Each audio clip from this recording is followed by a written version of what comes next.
एक तरफ तो आप कहते हो कि हम ज़मीन लूटने वाले हैं। 18 गांव है, इस विधानसभा की बात कर रहा हूँ जो मेरा पैतृक है मोहम्मदाबाद। 18 गांव हैं, चल के दिखा दूंगा आपको, कैमरा ले चलिएगा किसी दिन और पूछ लीजिएगा कि चौहान बस्ती है, शेड्यूल कास्ट की बस्ती है, माइनॉरिटी के भी लोग हैं, सिख भी हैं, और 1 रुपया किराया भी हम लोग लेते हैं और ज़मीन हमारी है, कागज़ हमारे हैं।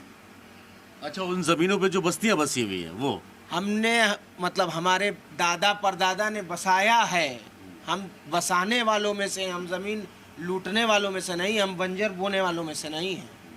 तो क्यों आपको उम्र, देखिए आप अभी उस उम्र के उस पड़ाव में है कि जब आपको अभी पूरी ज़िंदगी, पूरी दुनिया अभी आपको देख रही है और राजनीतिक तौर पर जो कैसे एक समझ जो है आपके अंदर डेवलप भी हो चुकी है, क्योंकि आपकी बातों से वो सब चीज़ें झलकती हैं।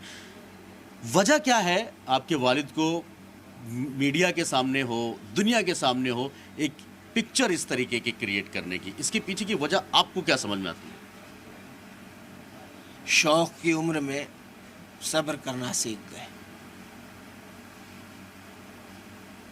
शौक़ की उम्र में सब्र करना सीख गए, तो जाहिर बात है कि मैच्योरिटी तो आएगी। पिता के रहते हुए भी 26 साल के जीवन में 25 साल उनसे दूर रहा हूँ।